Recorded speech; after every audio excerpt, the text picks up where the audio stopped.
Ryan Reynolds here from Mint Mobile. With the price of just about everything going up, we thought we'd bring our prices down. So to help us, we brought in a reverse auctioneer, which is apparently a thing. Mint Mobile Unlimited Premium Wireless. How to get 30, 30, bit to get 30, bit to get 20, 20, 20, bit to get 20, 20, bit to get 15, 15, 15, 15, just $15 a month? Sold! Give it a try at mintmobile.com/switch. Upfront payment of $45 for 3-month plan, equivalent to $15 per month required. New customer offer for first 3 months only. Speed slow after 35 gigabytes if network's busy. Taxes and fees extra. See mintmobile.com. The number one selling product of its kind with over 20 years of research and innovation. Botox Cosmetic, onabotulinum toxin A, is a prescription medicine used to temporarily make moderate to severe frown lines, crow's feet, and forehead lines look better in adults. Effects of Botox Cosmetic may spread hours to weeks after injection, causing serious symptoms. Alert your doctor right away as difficulty swallowing, speaking, breathing, eye problems, or muscle weakness may be a sign of a life-threatening condition. Patients with these conditions before injection are at highest risk. Don't receive Botox Cosmetic if you have a skin infection. Side effects may include allergic reactions, injection site pain, headache, eyebrow and eyelid drooping, and eyelid swelling. Allergic reactions can include rash, welts, asthma symptoms, and dizziness. Tell your doctor about medical history, muscle or nerve conditions including ALS or Lou Gehrig's disease, myasthenia gravis, or Lambert-Eaton syndrome and medications, including botulinum toxins, as these may increase the risk of serious side effects. For full safety information, visit BotoxCosmetic.com or call 877-351-0300. See for yourself at BotoxCosmetic.com. This podcast contains adult themes and language, and some of the things that we discuss may be disturbing to some listeners. In this podcast, we discuss sexual assault, torture, race, and murder. Listener discretion is advised. Please take care of yourself.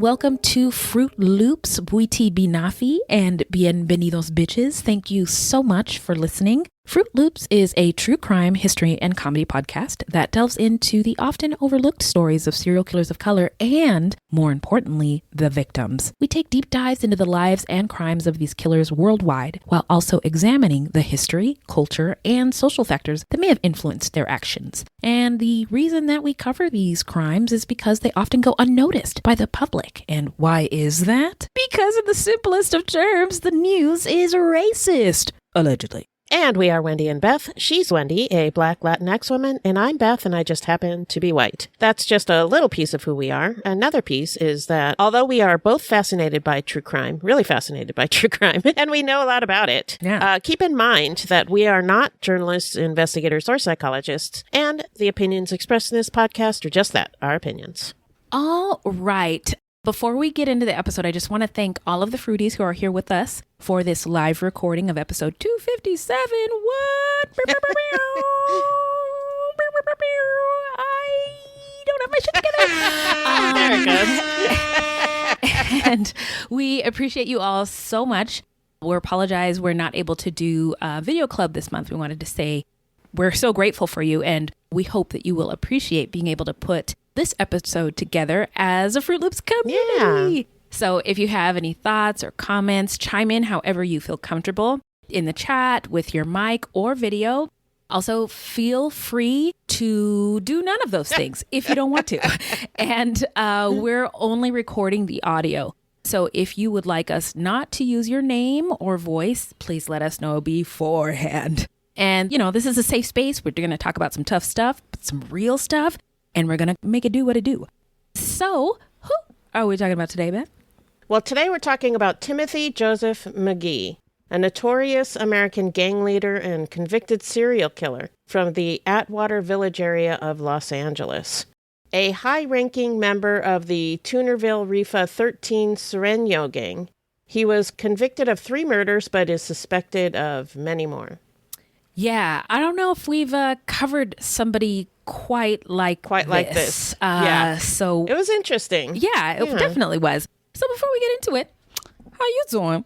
I'm doing good. It's officially summer, so June 21st. Yeah. It was the first day of summer. Yeah. And it's hot. It's Arizona. It's hot. Oh, right. And I hear there's a heat wave on the East Coast. It is. And everybody's like, oh, no. But me, I'm freezing. You're because loving there's air it. conditioning Yeah. on here. And I am loving going outside. I'm finding every excuse to go outside. Wow. Yeah, we're swimming a lot, so getting some exercise, and that's good. Love it. So this has been a pretty good summer so far. Oh, I love to hear that, my friend. Oh, wait a minute. That's what that made me feel in my heart. Love it. Well, over here, yes, you were right. There is a heat wave, but I'm fine. And only 6 months till Christmas. Oh, wow. But who knows if we're even all going to be alive by then. Pretend. If anybody's paying, if anybody's paying attention. Fake it till you make it, right? Exactamundo. Also, I'm a black farmer now, and I have strawberries and one teensy-weensy watermelon the size of my fingernail, but it is something, and I am so fucking excited about it. Yes. I can't. You need to take a picture of that when you harvest it. That's a good idea. Yeah, yes, and cut it open. Absolutely Actually, do a video. Cut it open and everything. Oh, I want to see hadn't it. Thought about that. Yeah, do it. Oh, okay. Please do. Okay, Beth. Okay. And I named him Willie. Willie the watermelon. Willie the watermelon. Well, it's good to be here with y'all. What I am going to do. Oh, I got a weird alert on my. It's from my antivirus. Oh. Sometimes they just annoy the shit out of me. They make you think you're protected, but then when they want you to upgrade, they're like, something really terrifying is happening on your computer. Want to be covered for it? Wink, wink. Oh God, I hate that so much. Elon Musk already has all our information anyway, and we're all fucked. So, with that said, let's get into some listener letters. Well, hello, angels. Thank you. I love that sound. What's in that bag, Beth? Well, I wanted to say thank you to Nancy for her email. Yes. We so appreciate your encouraging words. We really, really do. I mean, if we could get them every day, that would be awesome. No. And Nancy is one we've corresponded with throughout the years, I feel like. Yeah, for sure. And Nancy, we just appreciate you keeping the lines of communication open, and we love the positivity, and we are just so grateful for you. So you know what that means. Nancy. And if you have any questions or comments, please send them to fruitloopspod@gmail.com or leave us a voicemail at 602-935-6294. Ow. We may feature it on a future episode, but if you don't want us to, let us know, and we won't. Simple as that. So we are going to take a quick break, and then we're going to get into the story when we come back.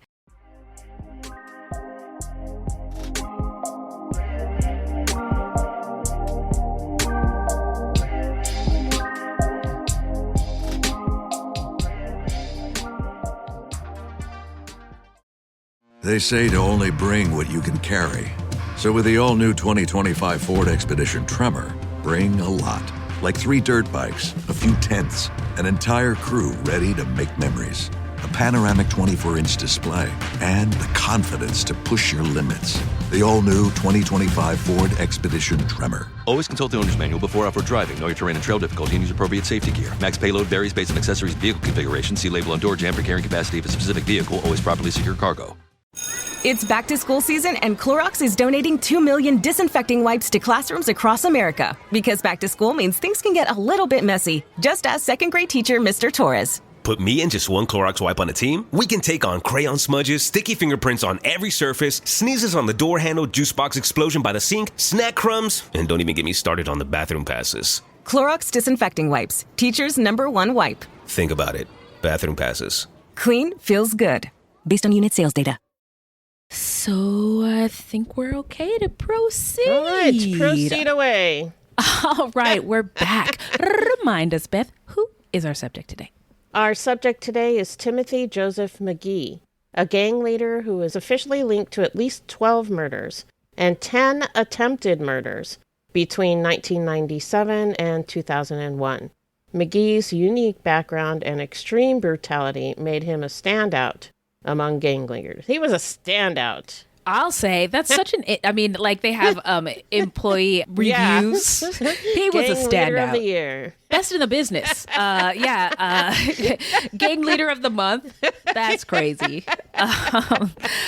But jokes aside, we are going to move on to the love and light section of our program where we just say rest in power to the victims whose lives were cut short, and love and light to their loved ones and the communities and everyone left in the wake of these crimes. We're going to read the names. Some of the ages might be a little bit off, so forgive us. And if you have better information, by all means, we would love to have it. So you know where to find us. Yeah, let us know. Mm-hmm. The victims are Ronnie Martin, 25, Dwayne Dupree, 23, Ryan Gonzalez, 16, Marty Gregory Roybal, 18, David Lamont Martin, 33, Manuel Apodaca, 21, Carlos Velasco, 21, Cherry Wistowski, 46, Marianne Wistowski, 64, Braham Robinson, 38, Marjorie Mendoza, 25, and Cristina Duran, 29. So now let's get into the setting. Take us there, Beth. The setting is Atwater Village, a neighborhood which is located in northeast Los Angeles. It has a rich history that stretches back long before it became a residential neighborhood. Originally, this land was home to the Tongva people, a Native American tribe who inhabited the Los Angeles Basin and the southern Channel Islands for thousands of years before Spanish colonization. Ah, yeah, Channel Islands. I mean, they're still around today. Yeah. The Oxnard area. So Spanish colonization began in the late 18th century, bringing missions and settlements that disrupted Tongva life through disease, forced labor, and displacement. The land that includes present-day Atwater Village became part of Rancho San Rafael, a Spanish land grant given in 1784. But whose was it to give? Yeah. Anyway, Jose Maria Verdugo, a Spanish corporal, received the land grant in recognition of his service to the Spanish crown.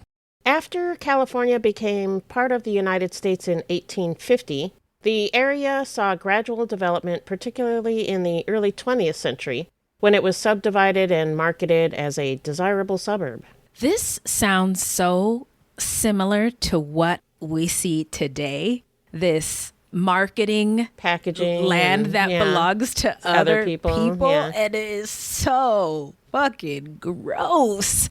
But it apparently has been in style for colonizers for a long time. Quite a long time, yeah. Yes. So named after the Atwater River and originally known simply as Atwater, Atwater Village developed alongside Los Angeles' growth. Its prime location between the city centers of Los Angeles and Glendale made it a desirable residential area starting in the 1920s, drawing a diverse population. In the year 2000, around the time that these crimes took place, the neighborhood was considered highly diverse. The breakdown was Latinx at 51%, white at 22%, Asian at 20%, Black at 1.4%, and other ethnicities at 5.4%. Almost half of the residents were immigrants, a very high percentage compared to the city at large. I mean, those numbers just are proof that it was diverse, and we know, like the studies are in, that diversity is good in every aspect of life, and this sounds like a good kind of community to be a part of. A couple of fun facts about Atwater Village. Atwater Village exteriors are frequently used as stand-ins for neighborhoods in western and northern Los Angeles. You've seen it in a movie or two or a music video somewhere. Several scenes from Quentin Tarantino's Pulp Fiction were filmed there. Yeah, and the Beastie Boys recorded their albums Check Your Head and Ill Communication at G-Sun Studios, which they opened in Atwater in 1991. Yeah, very That's cool. so cool, yeah. And the neighborhood also appears in some of their music videos, including 1992's Pass the Mic. Hell yeah. Also, fun fact about neighborhoods, racism, and climate change. Yay! Is it really going to be fun? No. Ever heard of the urban heat island effect? Yeah. One thing we didn't mention in the history is that this area was redlined. Oh, yeah. And that affects the people who live there and their health and access to things. And this urban heat island effect is not as fun as it sounds. These areas previously redlined, like Atwater Village, there are less shade trees, less parks, and more pavement, making these areas hotter, sometimes up to 13 degrees hotter, according to NPR. Wow. Yeah. So was it you who said it's hotter in the ghetto, or is that my daughter? I don't know. I mean, I know I have said that, but I don't know if I said it to you. I think my daughter but says it is. It is. It might be part of a song. Who knows? I don't know. But it's 100% true. Yeah. You know, there's not enough green and foliage and trees and whatnot. And a lot of that's by design. And another thing that happens when neighborhoods are hotter, I'll get into this in my How Not to Get Murder tip, but aggression increases. Oh, yeah. In people. Well, it's uncomfortable. Exactly. So, look at that. Now it's time to talk about Timothy Joseph McGhee's early life. What do you got for us, Beth? Well, Timothy Joseph McGhee was born on April 27th, 1973, and raised in Atwater Village, a lower middle-class neighborhood in northeast Los Angeles, just off Interstate 5, north of downtown and near Glendale. His father, a white man of Scottish descent, left the family when Timothy was still young to work in Alaska. His mother is Mexican-American, and we could not find out if he had any siblings. As a boy, Timothy has been described as a scrawny skateboarder who was often bullied by local gang members. In response, he toughened up and learned to fight. He also liked writing rap lyrics, and it's been said that he had a talent for it. Before long, he began associating with the same gang members who had once harassed him, and eventually he joined the Tunerville Rifa 13 gang, a mostly Chicano street gang rooted in Atwater Village. The gang, which is often abbreviated as TVR, traces its name to the Tunerville Trolley, a reference to a comic strip and film series from the early 1900s featuring a trolley that goes through the center of a town. Because a trolley once ran through Atwater Village in the 1920s, locals nicknamed the area Tunerville, and the name stuck. Though the Tunerville gang has existed since the 1950s, and by 2000 had over 400 members, it was seen as a relatively small, low-profile gang. Small fish, big pond. Right. Compared to other Sureño gangs in Los Angeles County. Sureños are a broad coalition of Mexican-American gangs affiliated with the Mexican Mafia prison gang and are active both on the streets and in prisons. Mexican-American street gangs originated in Los Angeles in the early 1900s as a result of various factors, including economic conditions and racial prejudice. The Mexican Mafia, or La M, and M is Espanol for the letter M. Yep. Yay, we did it! Duolingo, yes! Widely considered California's first prison gang, was established at the Duel Vocational Institution in 1957. It was formed in part for protection from other groups in the prison population and recruited its members from Mexican-American street gangs. While some Sureño gangs have spread across the country with large-scale influence, Tunerville remains largely localized to LA, Glendale, and nearby communities. As a man of mixed Scottish and Mexican heritage, McGhee didn't fit the typical profile of a Sureño gang member. He was known as güero, meaning light-skinned or whitey. Yes. I didn't know that. Yeah. Is that what you call your husband, too? That's what other people, like when we lived in Phoenix, that's what our Mexican friends would call him Old Whitey. Mm-hmm. Can you say it? Güero. Güero. Okay. And he appeared determined to prove himself, rising quickly through the ranks, aspiring to become a shot caller, which means a leader. His torso and arms were covered in tattoos, including Atwater Village on his chest and Tunerville Rifa on his back. By the way, law enforcement, in my opinion, can be quite lazy. And so they identify people who they believe to be in gangs by their tattoos. Yeah. And they frequently get it wrong or, just lacking any cultural context. I understand that there are serious gangs that have serious tattoo identifications, but tattoos aren't all that. That's all I'm trying to say. Yeah. Just because you have a tattoo doesn't mean you're in a gang. Yeah. I'm just saying. True that. There was that guy that was arrested and sent to ICE detention? Yeah. Or deported? Deported. The one who was deported and sent to El Salvador? Yeah. That guy. I'm forgetting his name. Yeah. I apologize. Just because he had tattoos. They said he was in a gang, which he wasn't. Yeah. And it's kind of it feels very racist to identify people by their, it's one of those things. I can't tell you exactly why it's racist. It just feels like it. So therefore, to me, it is. Well, I don't know if they would have done the same thing to a white person. Right. That's why it's racist. Thank you. That's my friend. Excuse me. Round of applause. Let's just give her an air horn. So this particular case, and people of color don't often get to be individuals. In his case, his tattoos were emblematic of his gang. I think of him being affiliated with the gang. Right. But all I'm saying is not everybody. Not everybody. not who every has brown tattoos. person with tattoos is in a gang. Yeah. Yeah. So he had tattoos, including Atwater Village on his chest and Tunerville Rifa on his back. And one of the most striking tattoos that he has is on the back of his shaved head, an eagle devouring a snake. Yeah. I mean, it sounds really badass, especially when you say it like that.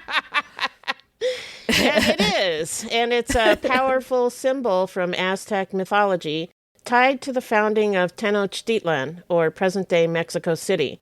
And it's also featured on the Mexican flag. Mm-hmm. So this tattoo reflects a clear connection to Mexico and pride in his Latino heritage. Yeah, I was listening to a conversation about flags the other day, and they were talking about just how badass the Mexican flag is. It's and pretty I couldn't badass. agree more. Yeah. I mean, the Aztecs were pretty badass. Oh my God. I just ate up Aztec mythology when I got my hands on it as a young person. And I recommend anybody check it out.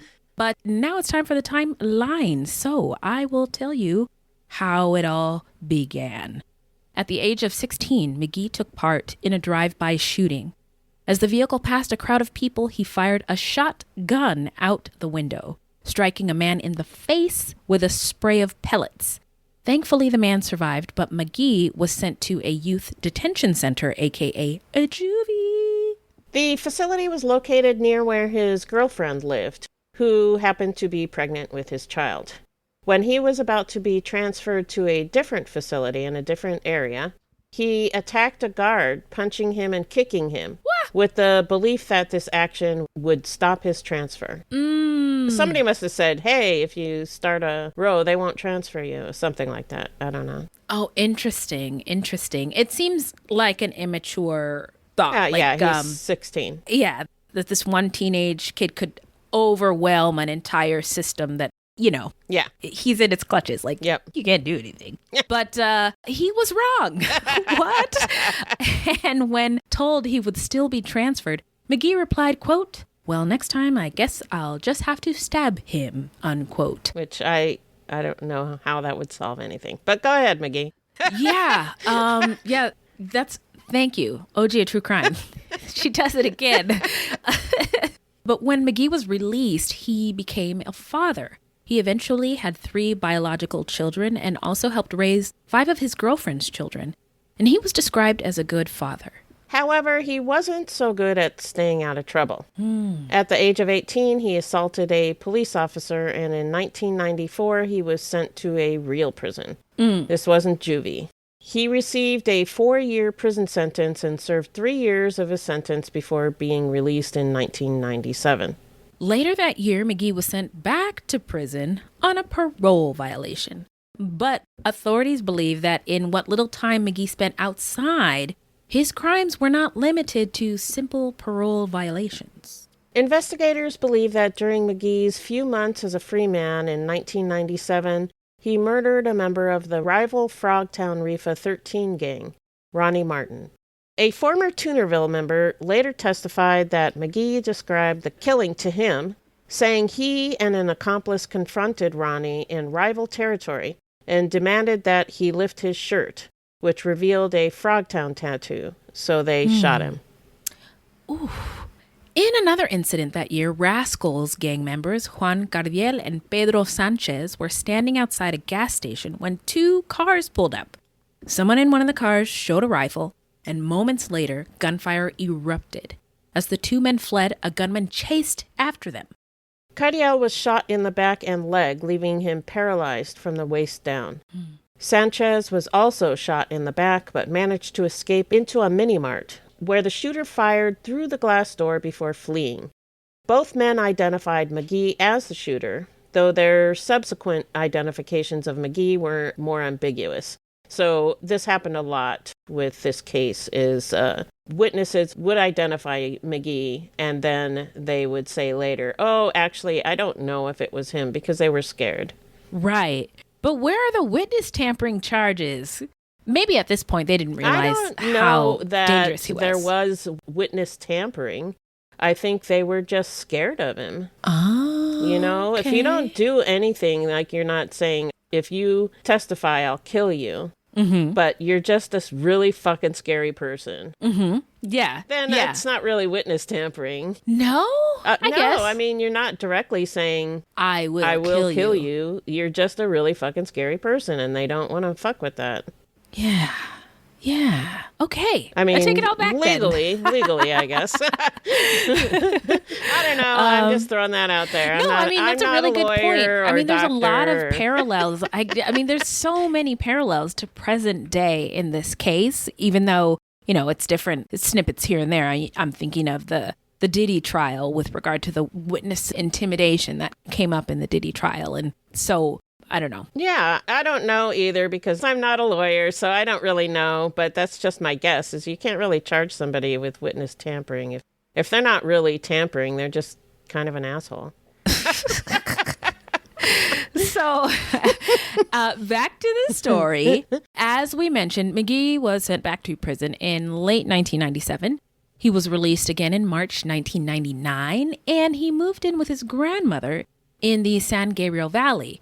And this time, while on parole, he enrolled in police science classes at Cal Poly Pomona. I know, that was a twist. What a twist. Never let him know your next move, McGhee. Wow.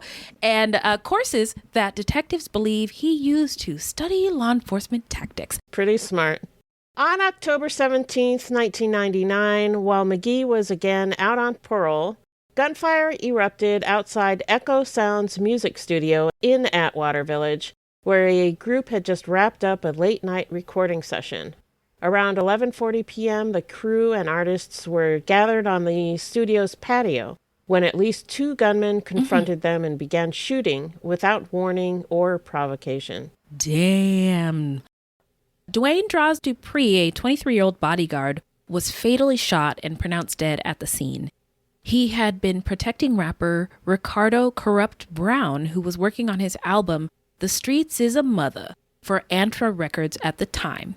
Corrupt was a member of the Dog Pound gang and would later go on to become the executive vice president of Death Row Records. Wow. Yeah.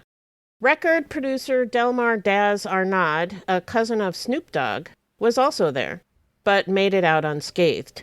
Two other men were wounded, recording artists Jevon Joves and Willard Givers. So it's interesting that this was October 1999, and I guess sort of this case, this timeline is a little bit longer than other ones that we've done. Yeah, there's a lot of crimes. There's a lot of crimes over a long period of time. By February 2000, McGhee was back in prison for yet another parole violation, serving 2 more months before being released again. By that summer, at just 26 years old, McGhee had already spent a quarter of his life behind bars, which also speaks to his mentality throughout all these crimes. Thank you very much. Yeah.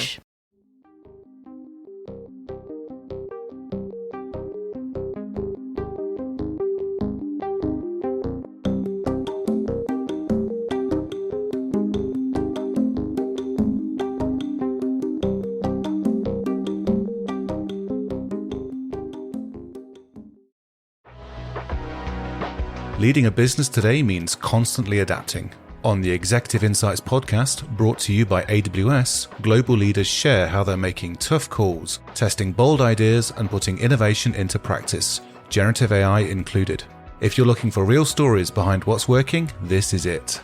Subscribe to the Executive Insights podcast today, available now on all major podcast platforms. Tired of losing your sanity looking for important work? Dropbox Dash finds what you need fast across all your work apps so you can focus on what matters. Dash means less time searching, more time creating. Learn more at dropbox.com/dash.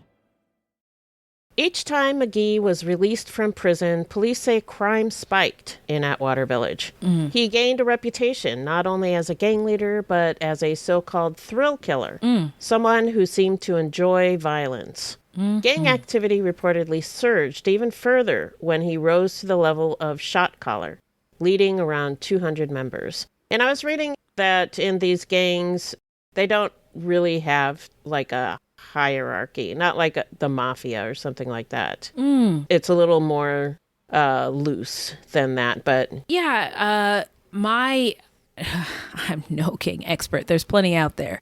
But that was my understanding, that they're kind of a microcosm of society. So there is, some structure. Yeah, there is some structure, and some people are looked to give direction, but they're not like, this is the leader of the gang, The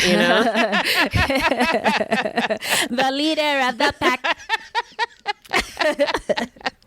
That was my understanding. I could be completely wrong, though. I'm happy to be wrong, because you know what that means? We get to learn something new. Yeah. Woo. But the that's more you know. Just our understanding. Yes. And let us know if we're completely wrong. Because we want to wrong. learn. Yeah.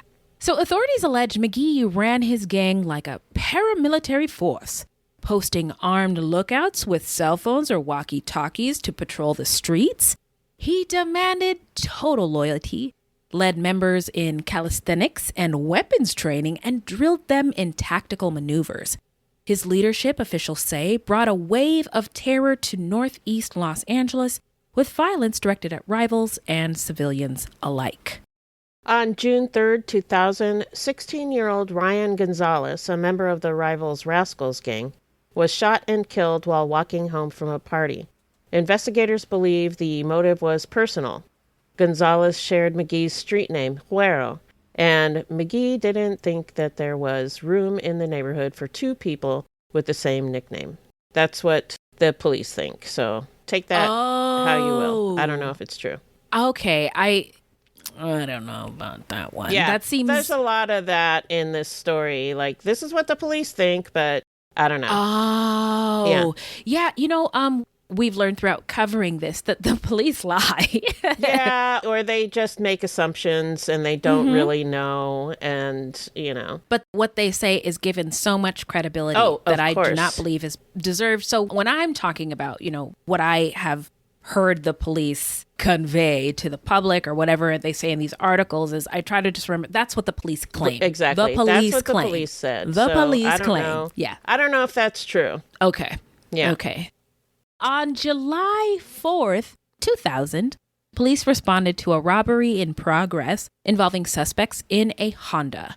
Officers pursued the vehicle to Atwater Village, where, according to reports, McGhee had been monitoring the situation through a police scanner and was lying in wait. It's pretty smart. Yeah. I mean, a lot of this stuff is pretty smart. Yeah, and old Whitey went to high school in that area, and I was like, hey, you remember anything about this area? He said from what he remembers is it's kind of like in a valley, because it's next to Griffith Park. So it kind of like dips. Okay. And he was like, you could get away with a lot of shit there. Whoa, so he knew it. Because of how, like the topography. I don't know. Oh, okay. Don't fact check me on that. Okay. Yes.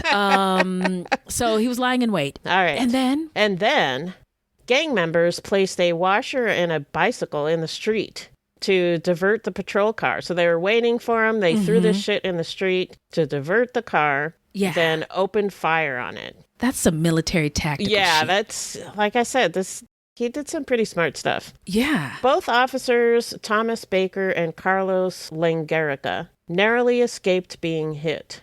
Officer Baker's pants were torn by a bullet that came dangerously close. So his pants were torn, but he was fine. Yeah. That's crazy. Yeah.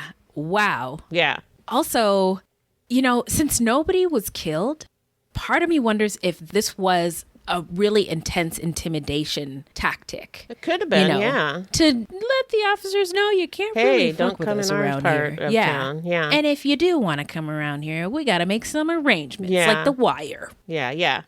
I don't know. I don't know either, but it sounds good. Yeah. So on September 14th, 2000, 18-year-old Marty Gregory Roybal Jr., a student at John Marshall High School, was shot and killed in Silver Lake, a neighborhood located across the Los Angeles River from Atwater Village.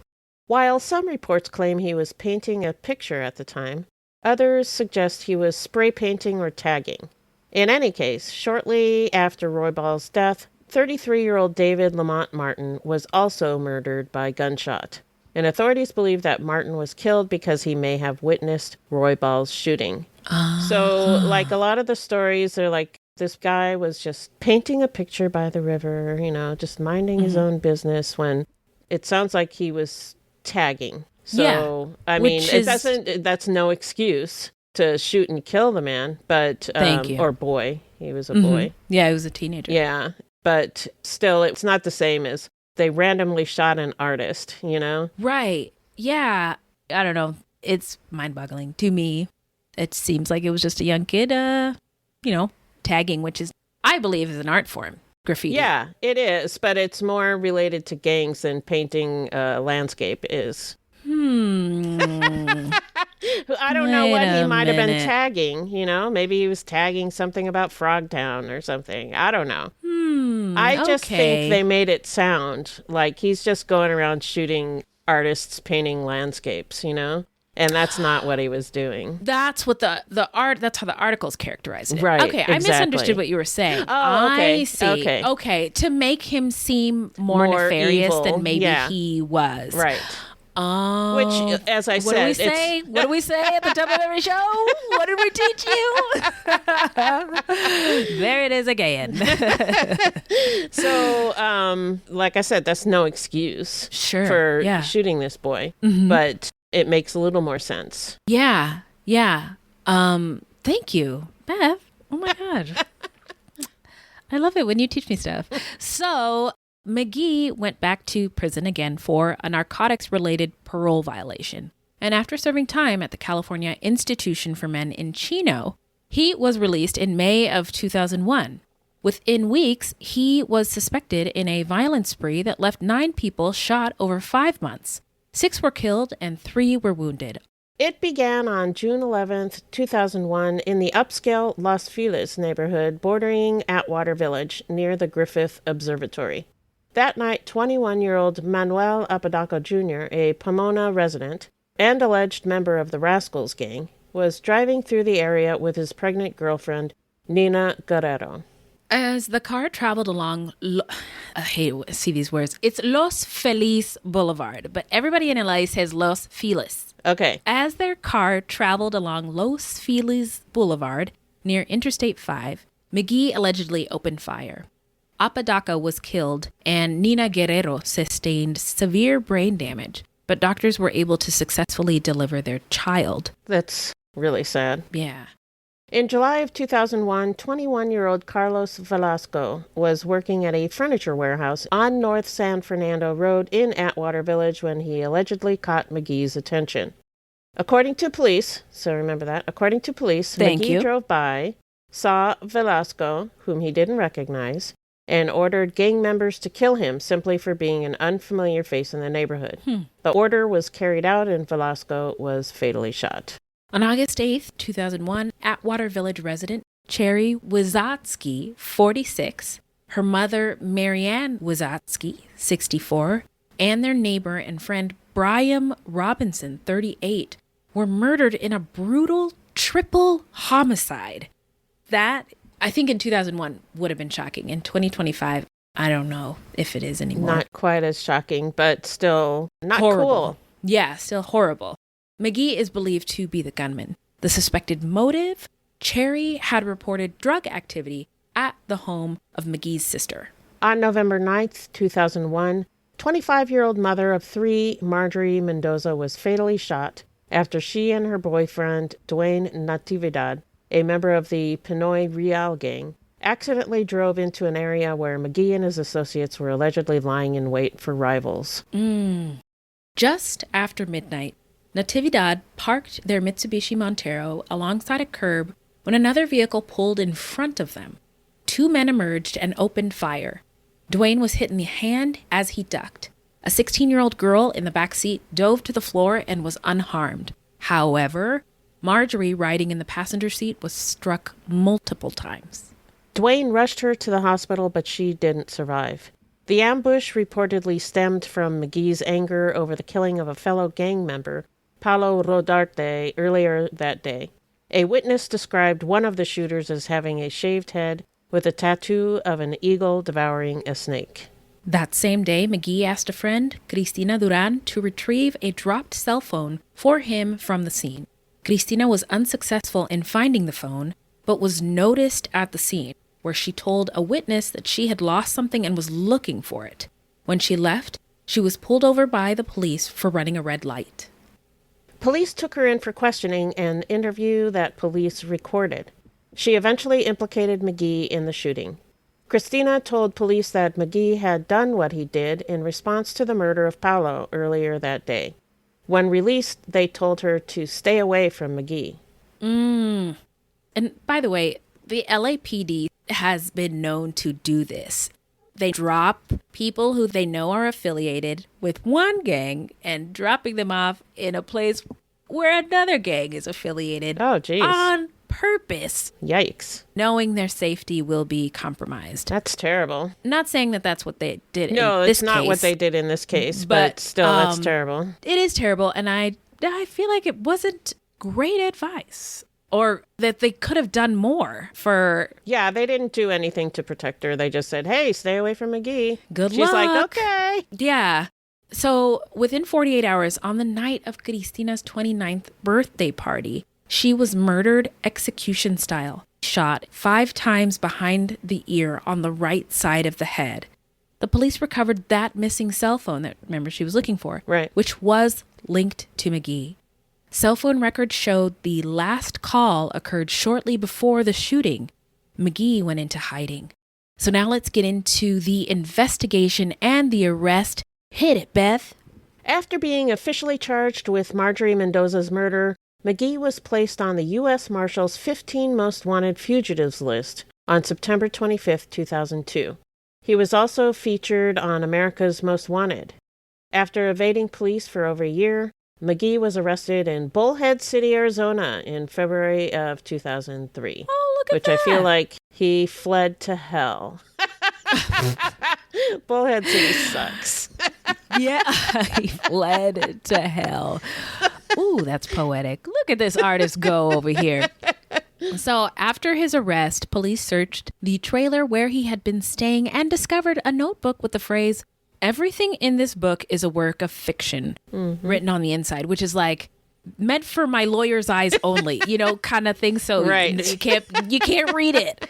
Yeah. Or a girl's diary, like, you are forbidden from reading my diary. No boys allowed. Everything. So it said, everything in this notebook is a work of fiction, he declared. And it had written rap lyrics penned by McGhee.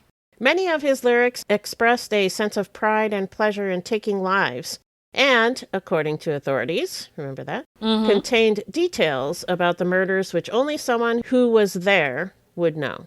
While awaiting trial, McGhee was housed in the high-security 3300A row of L.A. County Men's Central Jail, where inmates had to be cuffed whenever leaving their cells.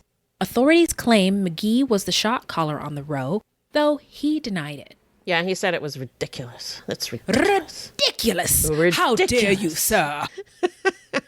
On January 7th, 2005, inmate Rudolfo Gonzalez was removed from his cell for being drunk on homemade alcohol, which is called Pruno. As he passed McGhee's cell, McGhee allegedly objected, saying that Gonzalez didn't have his permission to leave because he was allegedly the shot caller on the road. Gonzalez turned back, prompting deputies to forcibly remove him. Gonzalez later said he was beaten and maced.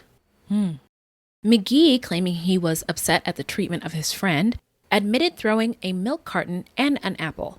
Deputies said McGhee and others also hurled bleach, urine, and fruit. After Gonzalez was taken away, McGhee and others allegedly smashed sinks and threw porcelain shards. Wow. Yeah. That night, deputies were hit again and fires were set. This is like a war zone. Yeah, it kind of is, yeah. The emergency response team entered around midnight. Video showed McGhee and others throwing porcelain, with McGhee using a mattress as a shield. The standoff ended after hours with pepper spray and forced removals. 7 sinks were smashed and a row was heavily damaged. So now we're going to move on to the trial. McGhee was originally charged with 9 murders, but 6 of those charges were dropped due to concerns about the reliability of key witnesses. So he was only charged with the murders of Ronnie Martin, Ryan Gonzalez, and Marjorie Mendoza. Several witnesses were placed in protective relocation programs for their safety, while others had to be compelled by court order to testify. Some rival gang members who had previously cooperated with detectives later recanted or distanced themselves from their statements. Prosecutors presented a wide array of evidence, including ballistic matches, testimony from former gang members, and the notebook, containing McGhee's handwritten rap lyrics. Much of the case relied on accounts from ex-gang associates, some of whom were accomplices in the killings, alongside witness statements, forensic evidence, and Cristina Duran's videotaped interview with LAPD detectives. At trial, prosecutor Hoon Chun recited lyrics McGhee wrote for a girlfriend. Quote, "Here I come, last chance to run. Killer with a gun, out to have some fun. In my dreams I hear screams. Pleasure I feel is so obscene." Unquote. After a week of deliberation on October 25th, 2007, a jury of 8 men and 4 women found McGhee guilty of 3 counts of first-degree murder, with special circumstances for multiple killings and gang affiliation. He was also convicted of 4 counts of attempted murder, including the 2 LAPD officers, but was acquitted of the attempted murders of Pedro Sanchez and Juan Cardiel. The jury determined that all the crimes were committed for the benefit of a criminal street gang. When the verdicts were read, McGhee showed no remorse.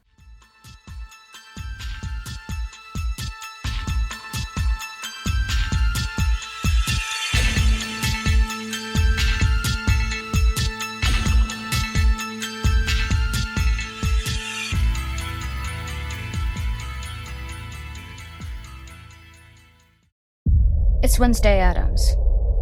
I see you're trying to distract yourself from your own banal thoughts. Let me help. Here's a recording thing made of my latest root canal.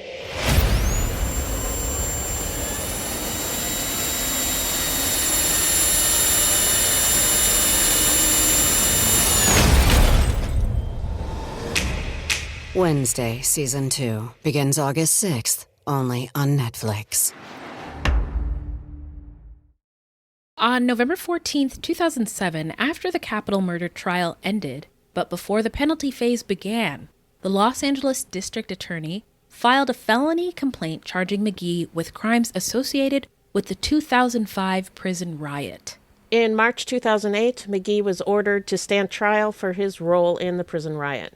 And on January 9th, 2009, McGhee was sentenced to death for the murders, plus 75 years to life for inciting a riot. 75 years to life for inciting a riot. That's nuts. Yeah. Yeah. At this hearing, when the sentence was read, McGhee laughed. My. Authorities believe that he is also responsible for additional homicides, though they lacked sufficient evidence to charge him for those crimes. McGhee was being held at San Quentin State Prison when, on the morning of August 30th, 2012, he suddenly attacked 2 correctional officers during a routine transfer. As the guards prepared to escort the 39-year-old McGhee from the shower back to his cell, he pulled out a homemade weapon and began slashing and stabbing. Oh my God, that's horrifying. Terrifying. Yeah. Yeah, I mean, wow. That's a dangerous job. It is a very dangerous job. No, very thank you. dangerous job. Yeah.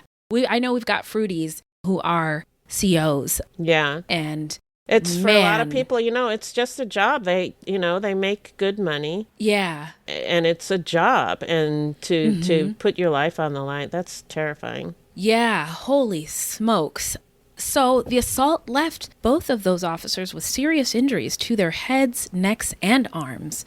They were quickly rushed to an outside hospital. Officials later confirmed that they were expected to recover. So now let's get into where are they now? Tell us, Beth. In April of 2025, so just a couple of months ago, the California Supreme Court overturned McGhee's murder convictions and death sentence. What? The decision had to do with the improper dismissal of a juror during deliberations. Interesting. It's alleged that a member of the jury was wrongfully removed after other jurors came forward and accused the individual of being incapable of making a fair decision in the case.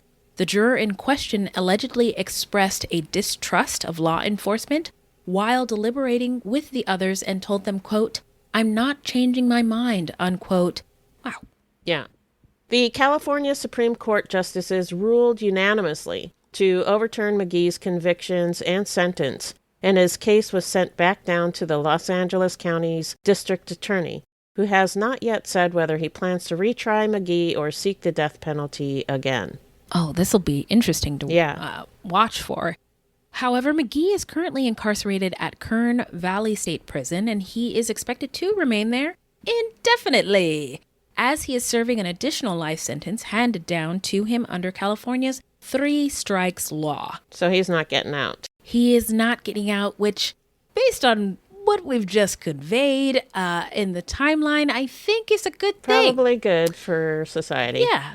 But let's get into it, Beth. Let's get into what we think about the case. Listeners, feel free to chime in the chat if you would like, if you're comfortable, or get at us on the socials and let us know what you think. So, Beth. So I don't know exactly why he did what he did, but I feel like the fact that he presented as white in a Latino neighborhood where he wanted to fit in made him want to overcompensate and be the baddest bitch in the neighborhood. That's what it seemed like to me.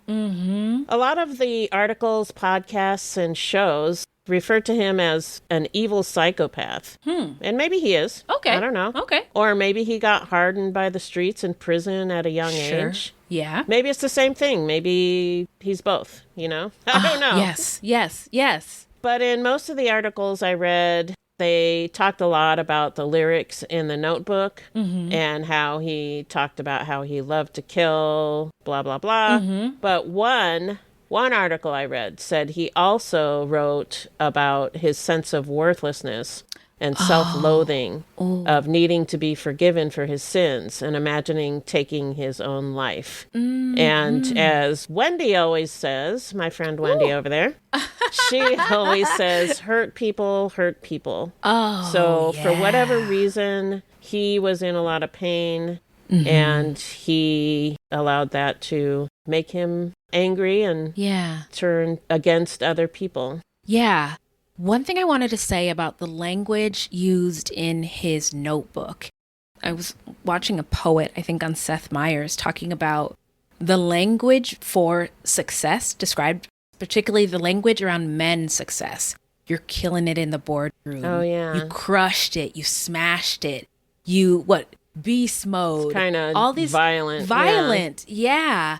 I just wanted to comment on that because it just made me think of it and hopefully it made others think of it too. I don't know what I'm trying to say, but I feel like it's relevant. Yeah. But the idea of the self-loathing and worthlessness, sometimes in communities of color who in many ways have the boot of white supremacy on their necks, there can be currency in resembling the colonizer, either physically or by actions, right? If you act white and looked white, you might be afforded certain privileges. And sometimes the light-skinned one in the neighborhood is the hardest one of the group. Right. Like Beth said. And I think there are many reasons for that. I'm not a psychologist, but I just had a couple thoughts on colorism. It was a thing, people saw it so much so they nicknamed him Whitey. And they teased him. And eventually he had to become hardened as a result of having to protect himself. Right. Because of this, I think, perceived weakness or perceived privilege. And colorism can also contribute to negative emotions within ourselves and pressures. Being someone within an oppressed community who is also singled out further within that community can contribute to feelings of internalized racism and self-hate. And so for somebody like Timothy McGhee, or even people around him who observed him being treated differently, right, that affected him. I mean, I also think that his conscience probably didn't help with all the evil and horrible things that he did. But I just thought maybe colorism might have contributed to it. Yeah. And not saying that's exactly what happened, but I think it could be a possibility. Also, gangs are a microcosm of society as a whole, and it may be hard to believe, but as Beth and I were discussing, we're not experts on gangs by any means, but our understanding in doing this podcast thing and life, etc., understand that they do have codes which vary, from gang to gang, place to place. But the code generally is about loyalty to the gang, absolute loyalty to the gang and respect. And there are rules for members inside of prison and outside of prison. Protect the gang at all costs. And I think that's how one of the ways he justified killing, like the triple homicide. Right. So unnecessary. Or the mother and daughter who were killed because the mother called the police because she was concerned about drug activity in a home. So I just thought, they saw these people as threats or as witnesses, potential witnesses who could testify against them and bring the gang down. Yeah. You don't want to fuck with the gang's money, etc., Yeah, etc. don't fuck with the gang. Yeah. I also wanted to say I do think it should not go without mentioning that it isn't just true for street gangs, but also other organizations that may operate in kind of the same way that we might not consider gangs, but they looks like a duck, acts like a duck, and quacks like a duck. Police, for example. Right. Yeah, it's very similar. Yeah, Ice Cube. Protect each other at all costs. Protect the blue, at all costs. Another thing I wanted to say, just because you play gangster games and you get gangster prizes. And part of me felt really bad because there's a lot of young people who were like swept up in this. And yeah, a lot of, I don't know if they had a choice or not, but the ending is clear, right? Yeah. If you join a gang, it doesn't end well. Also, something I learned when researching the Sureño gang is they don't allow Black people. Oh. Absolutely not. Oh. Nope. Wow. And they have really strict rules, kind of like biker gangs, about your like racial makeup. And who you associate with and stuff like that. Yeah. Like, don't fact check me on this, but something about Black people can't join, and it's not okay to kill certain gangs. I'm not paraphrasing correctly. The thing I know for sure is that Black people are not allowed in this gang, and I thought that was interesting. That is interesting. Also, this constant tit for tat is so frustrating. Also kind of reminds me of our political situation, if I'm being honest. Yeah. It's just frustrating, and it doesn't get you anywhere. Be frustrating for the people in the communities who are like, it never ends. When is everybody going to be dead and they were going to be happy? An eye for an eye leaves the whole world blind. Thank you. Yeah. I need a sound effect. Yeah. And I thought about the history of gangs. They were initially created to protect the neighborhood and, turned into something different. And then about the Atwater community in general, which we talked about how diverse it was, and it's the vibrant immigrant community. And a lot of these immigrant communities have a lot of commonalities. There's Asian immigrants, Latino immigrants, etc.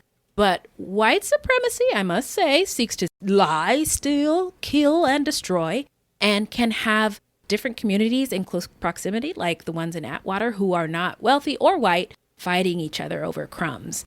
And I think the gang activity plays into that. And it's all to their detriment, but to the benefit of white supremacy and white supremacist systems.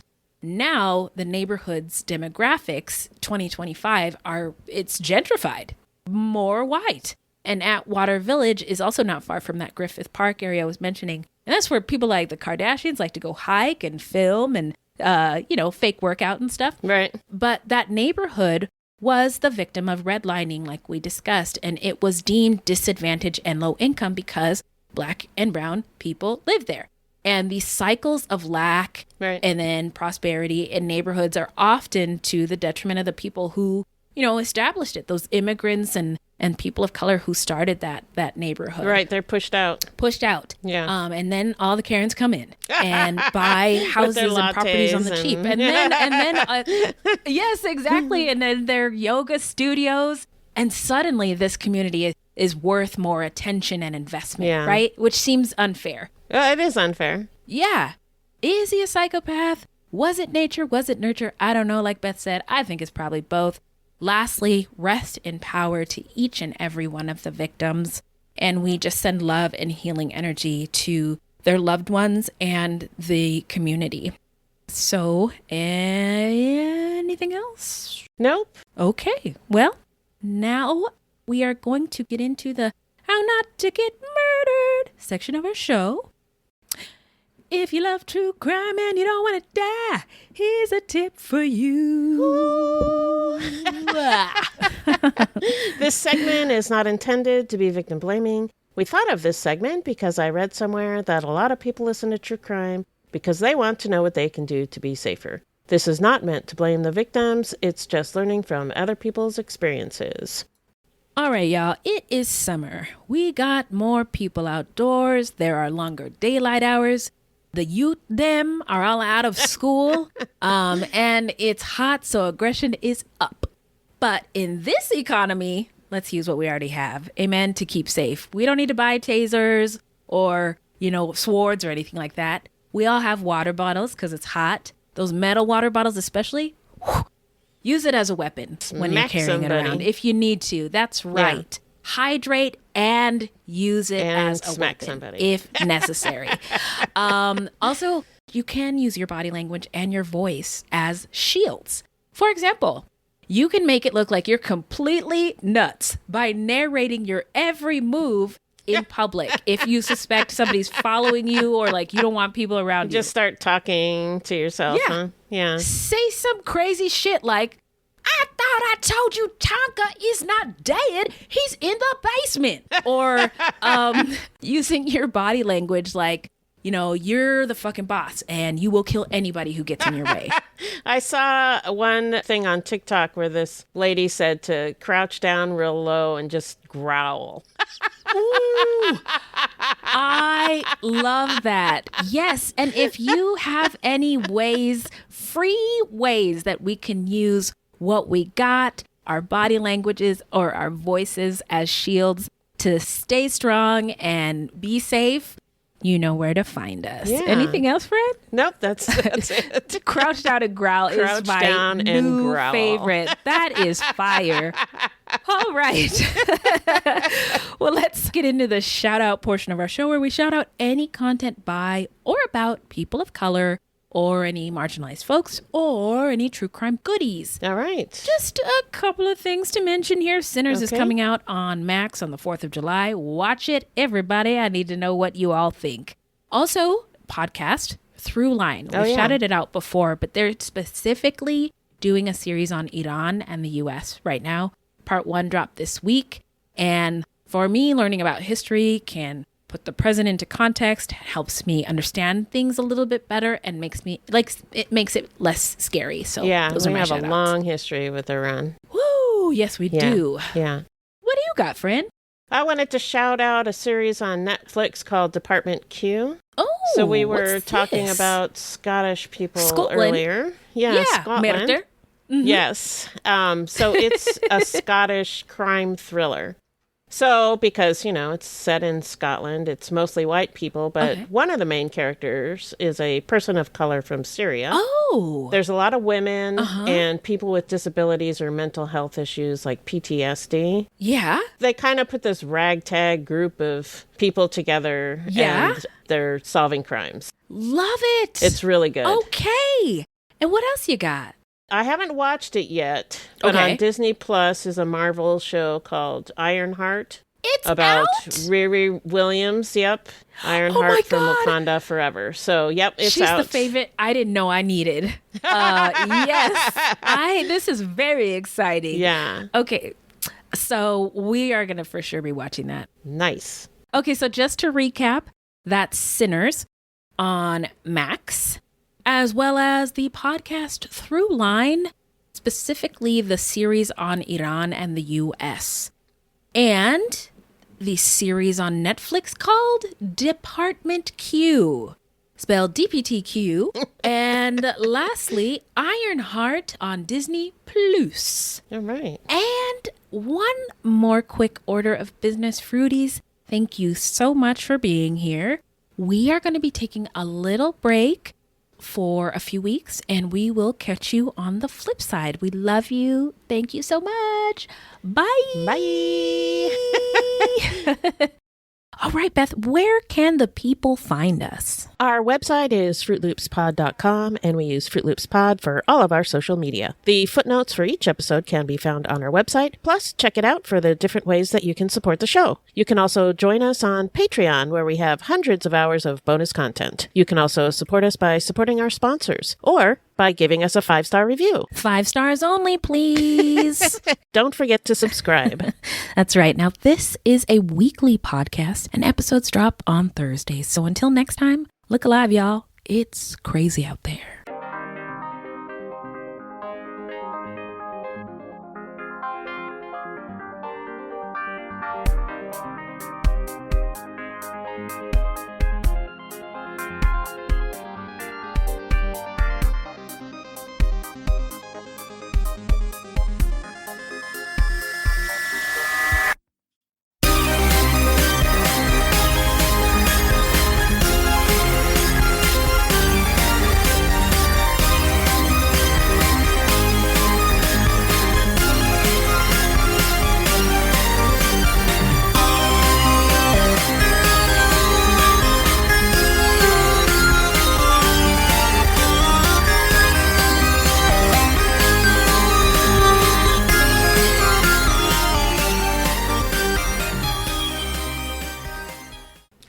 Six, 7, 8. Okay. Water break. I'm going to check the old Instagram. No DMs. Seen anything? Okay. Well, good to go, I guess. A high-ranking member of the... Something really terrifying is happening on your computer. Want to be covered for it? Wink, wink. Oh, God, I hate that so much. Elon Musk already has all our information anyway, and we're all Who fucked. cares? So, in the year 2000, around the time that these crimes... Sorry. Year 2000. Sorry. Exactly. Yeah, you get it. Fun fact about neighborhoods, racism, and climate change. Yay! Is it really going to be fun? No, ever heard of. Okay, side note. Remember when we went to CrimeCon UK and we met that lovely lady from Scotland? Yeah. And the way she said murder? Yes. Murder. Murder. Yeah. Anyway, sorry. I'm going to start again. So his father, thank you. That's my friend. Excuse me. Round of applause. Let's just give her an air horn. So, but authorities believe that it was little time McGhee I'm going to read that again. But below the Los Angeles